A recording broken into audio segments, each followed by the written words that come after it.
By the way, speaking of Albania, did you watch that one little clip that I sent you of Albania? Which was? It was from a movie, War Dogs. When I forget the guy's name, I think I remember. Yeah, with the shotgun. But no, maybe. But he was like, "Have you ever been to Albania?" And the guy's like, "No." It's like, "Oh, it's a beautiful country." And then the next thing, and in the next scene you hear is you just see Albania, and it's just completely gray. Yeah, I do remember. And you remember the shuttles of the war? Yeah. Actually, it's a funny thing. Like that dictator that I told you, like what was his name? Everhoja. Yes. He was so insane that he built like 1 million shuttles. Shuttles, buses. Like, have you seen those shuttles? Shells. I'm not. What's like, a shuttle? Almost like a shell that you can cover yourself in case someone sends you a bomb. You can actually fight them. Have you seen those like in the ground? I haven't. You haven't seen those?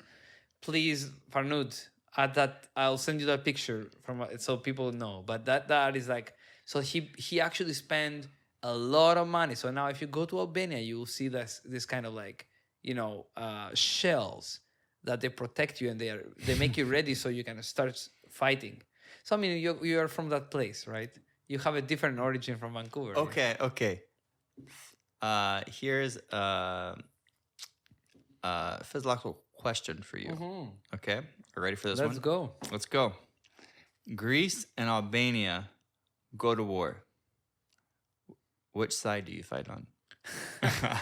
I'm not fighting any war, bro. Like I'm not fighting any war. I'm not. I think wars are a very silly and easy way to kill yourself, and I think people get very easily attached to this patriotically, and it's very. I think the marketing of war is basically you fight for your mother and your son and your family. Yes. But in reality, you fight for a government that decided to beef with another government. And, whether you want to claim that that's not true or not, maybe that's up to you. But I think the marketing versus reality is a big difference, right? And I wouldn't speculate my whole life just to see if I'm right or wrong, right? So I would personally try to do my best to get my family out of that situation, absolutely. But I would stay away from any fighting. I think because that's your life is not worth the speculation. I think you're actually smart on that. Maybe I'm a chicken. Most of the time, not all the time. But how about this? In the modern era, most of the wars like the U.S. has been involved in, like I don't believe in that cause at all. Imagine if you are. I mean, all the respect to these warriors, right? But like, imagine if you are like, I don't know, in Afghanistan, okay, and you are Navy SEALs, and you have a friend who died. Why did he die for? Yeah. Why? Your family was not under attack. You didn't protect your kid from the stroller from a maniac that come and attack you, right? Which, yeah, you can fight on the street fight. You have to protect your family, your wife and your son, or your kids. But what is the justification that you're dying on a war that you are like miles away from your own country? That is a blow to me. Like, it's such a devastating. You should never do that. And the same thing goes for Russia and Ukraine. Like, you have all these young kids who are fighting. Why? I don't know why. Like, they are fighting for whom exactly? Well, they are fighting for a dictator and for a regime, and one regime and another regime. No, thank you. I don't want to participate in that. Like, no, I agree with you. I don't want to participate at all.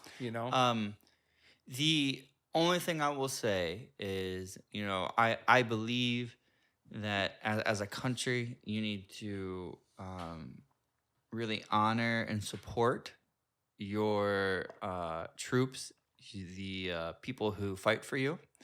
But most of the conflicts that we have been involved in would be conflicts that I wouldn't participate in.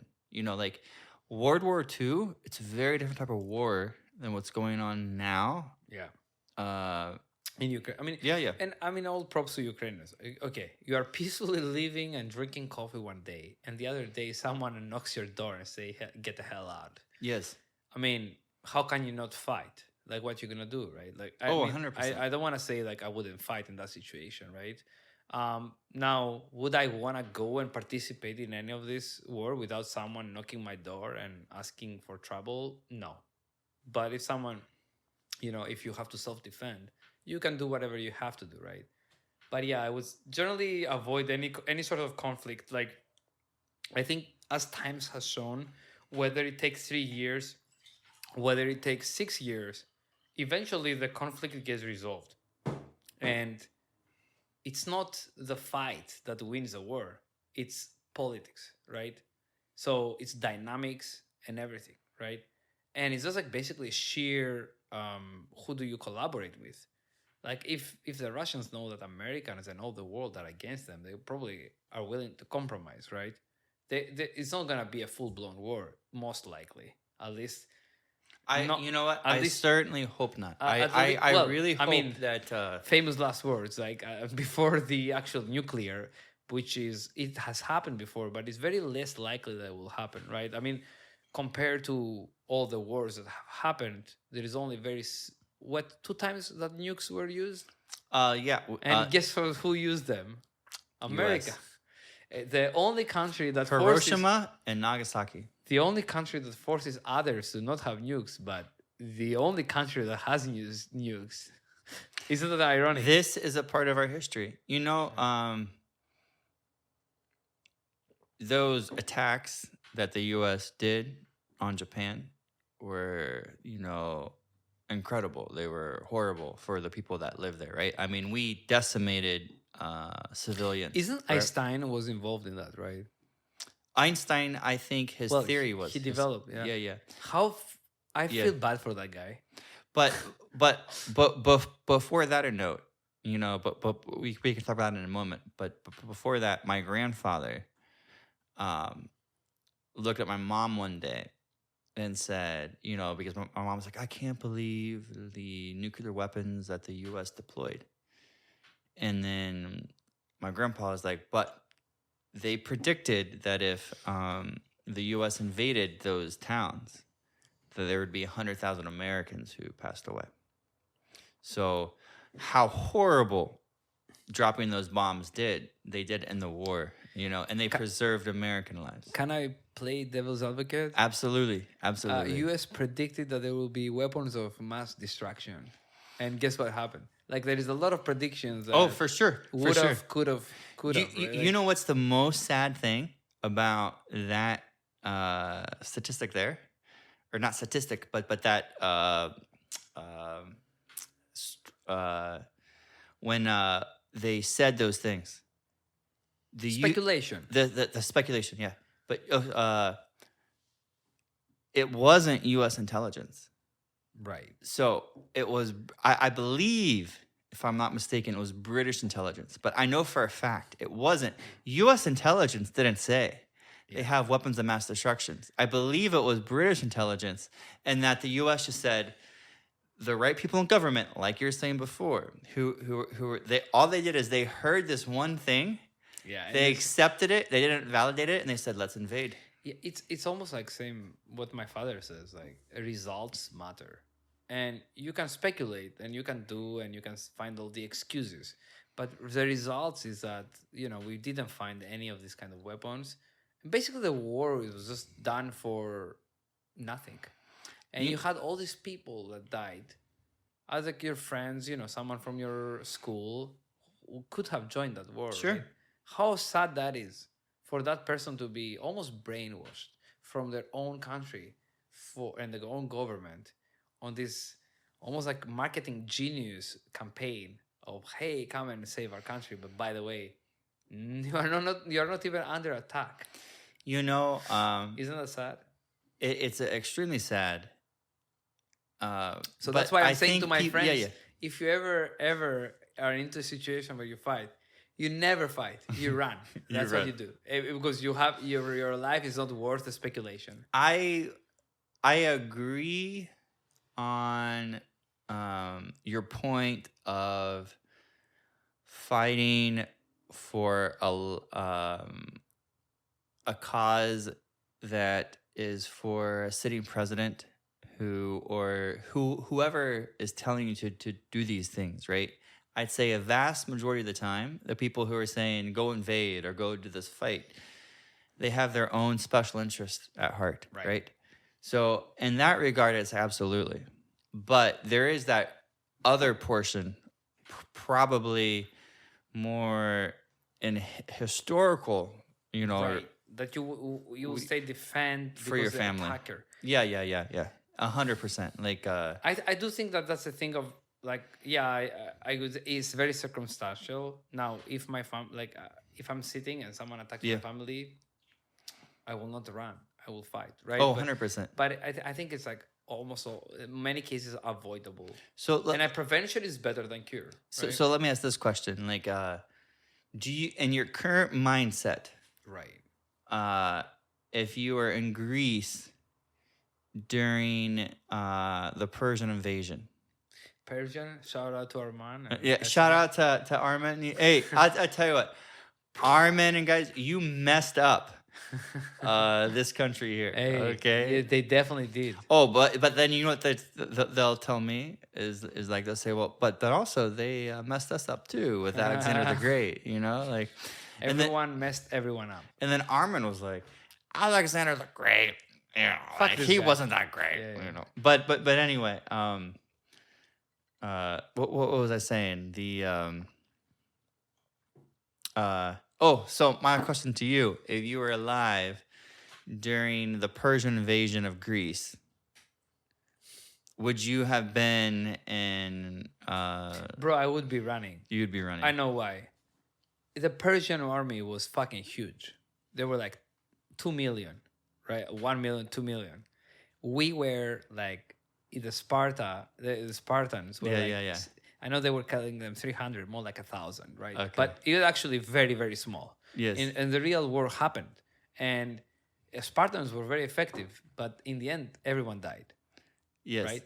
They killed a lot of people. They were very successful warriors. Like, I think the ratio was like one Spartan could kill 100 people. Is it true? It's fucking true. No. But is it true that the only reason that they perished was because they had a traitor who showed them around the other side? I mean, who knows? Who knows? I mean, the Yeah. history tells you that, but I mean, I think it's more of like / mythology / someone said that. Yeah. I mean, how can you win a war when a million people are coming at you? It's a numbers game, and then you're 100 very strong. Yeah. They killed a lot of people. They were very successful in their conversion.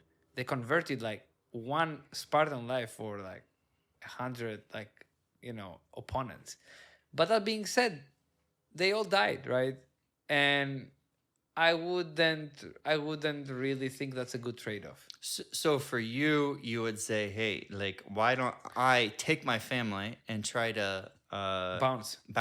I would definitely do that because like I think it's very romantic to say that, oh, like I'm fighting for my family and I'd rather die.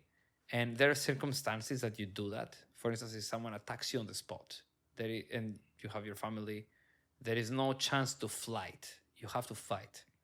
But on a fight or flight instinct, if there cannot be no harm, I think you're an idiot if you start fighting.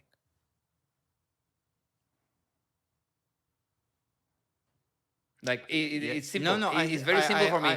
Yeah. You're asking for trouble. No, You're asking I for think trouble, what you right? make sense. Like, I understand your And it's perspective. less romantic, Yeah. but it's more pragmatic. It's like, man, like, why would you waste you want to really gamble your life on a chance that maybe they are not playing you and they are presenting you the full story, and they being the government.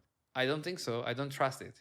No, I agree with you on that. Like, when you factor in the fact that the government's corrupt. Do you trust the government? Yeah, I don't.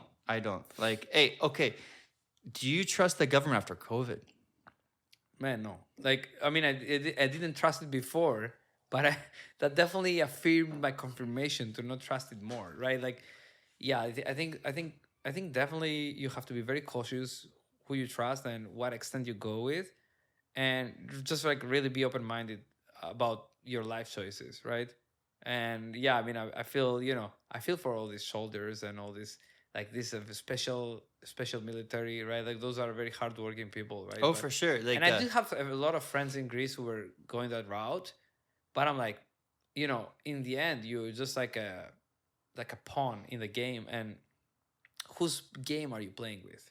And you are gambling your life. it's not your game. I'll tell you that it's not your You are game. gambling your life that they are right and they are serving you, but they're not serving you, they are serving their interest. And I'll tell you one thing. My father was in the military, and he was 100% pro supporting the military and families and like this kind of thing. But when he would look at conflicts that the U.S. was involved in, right? Like he's like, no man, like Hell no. no, he's like Andy's son, like don't go to war, like um, and it's not because the military itself, it's because the The directors. decision, it's Yeah. the direct, it's It's directors. almost like a Yeah. business. I see it Yes. every day in Yes. my business. Like I work over at Fortune 500, right? And I see how the decisions are made. And it's not so much different than any other like in a politics kind of game where there is like top-down decisions, there is bottom-up Yes. decisions, and there is justified decisions that are decisions the leaders made, and leaders are just like human beings like us, right? So Yes. so a human being can always be wrong because he's a human. That's true. And That's true. so they are humans, right? So I think, yeah, like if you're willing to gamble your own inner being on your own existence on a decision of somebody, you better be careful of what decision that is. I agree on that. Or I agree. are you sure Yeah. that you have the full data? I'm very crazy about this stuff. Like I never Yes. trust that easy. And for my father, it was even more than that, because what you're saying is very true. But my father would get upset when like the military wouldn't back supporting other military members. You know, like for instance, like there's like a lot of conflicts like the U.S. has been involved in, where like the U.S. sends in soldiers to like do some tactical thing or like this thing, and they get in trouble, and then the U.S. is like, "Oh, you're on your own. Like this was your decision." Yeah. And so my father really disagreed with that, you know, which was like basically letting your people out to die. You know, like Yeah, and that's what you chose. yeah. You chose to be, in a sad way. You chose to be in the mercy of that decision, which in the end they are not in your side, unfortunately, as you thought they were. So you No, were yeah. brainwashed to believe that. It's And there was a lot of like talk about, like I've seen a lot of like even on the YouTube, like some people like, oh, like why did you send me to war to fight on a war that were not even like any weapons or anything like this? Like why do you do that?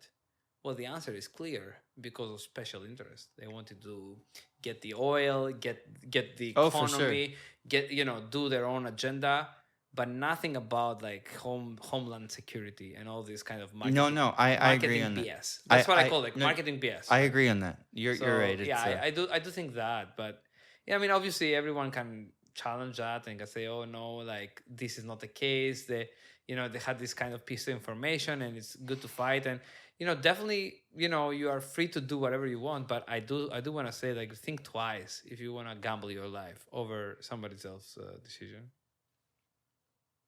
I think that's true. Like I don't have any other response to that. Like Come on, man. Like, yeah, don't do that.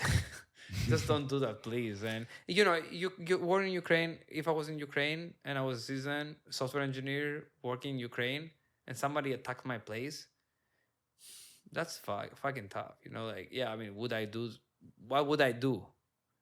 I wouldn't fight. I'll tell you that. I would run. Because what, like, are you gonna fight a war that there is like 15 times better army, I guess, or 15 times more people coming to attack you? Would you stay there? I mean, I mean, all kudos to the guy who stayed there. I think you're very brave, but in my opinion, I wouldn't do it. yeah, I don't know. I'm not there. What I would do, but Maybe you could fight, and knowing you, I think you are a little bit of like, like kind of like, fuck, I want to fight, Me, it would depend though. Like, I wouldn't fight for anyone that I didn't believe in, and when I mean believe in, I mean like one that they like when you have someone in your job or like a leader, right? Yeah. uh there's a difference between I'm sure you've experienced this, working for someone who like you realize is full of shit, Hmm. versus working with someone you're like, oh, like I actually understand their mentality. I believe their decision making. Like, you understand their process. So I would have to believe in that for one.